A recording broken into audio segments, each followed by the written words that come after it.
ചെരുപ്പിടാനൊക്കില്ല. കുട്ടി മുഹമ്മദേ, hello, good evening, good evening, സ്വാഗതം. ആരും ഇല്ലാഞ്ഞിട്ട് ഞാൻ ഓർത്ത് ലൈവ് അങ്ങ് കട്ടാക്കാം. ഇവിടെ ഞാൻ ഇന്ന് ഇച്ചിരി നേരത്തെ വന്നിരുന്നത് 6 മണിക്ക് ഇവിടുന്ന് യൂബർ ഉണ്ട്. അപ്പം ഞാനും താണ്ട ആ കുട്ടിയുണ്ടല്ലോ, ഇവിടുത്തെ സ്റ്റാഫാണ്. അപ്പോൾ അതും കൂടെ കൂടി ഞങ്ങൾ യൂബറിന് ഞങ്ങൾ തൃപ്പൂണിത്തുറ പോകും. വന്നിട്ട് ഞങ്ങളുടെ നാട്ടുകാരിയാണ് കേട്ടോ, ഞങ്ങളുടെ നാട്ടുകാരിയാണ്. നോക്കൂ, ഇവിടുത്തെ ഒരു സ്റ്റാഫാണ്.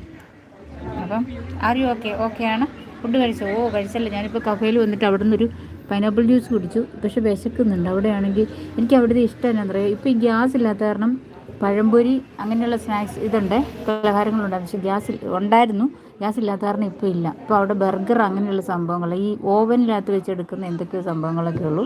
പിന്നെ അവിടുത്തെ ഒരു ഹൈലൈറ്റ് എന്ന് പറയുമ്പം ജ്യൂസ് അടിപൊളിയാട്ടോ. ഫ്രഷ് ജ്യൂസ് എന്ന് പറയുന്നത് സൂപ്പർ ഫ്രൂട്ട്സ് കൊണ്ടാണ് ഉണ്ടാക്കുന്നത്. നല്ല ടേസ്റ്റ്, നല്ല നല്ല ഫ്രഷ് ആയിട്ടുള്ള സാധനം. നല്ല മധുരമാണ്, ഷുഗർ ആഡ് ചെയ്യേണ്ട കാര്യമില്ല. പിന്നെ ആണെങ്കിൽ ഈ കാട ഫ്രൈ, അവിടുത്തെ ഇതാണ് കാട ഫ്രൈ, അടിപൊളിയാണ് കേട്ടോ.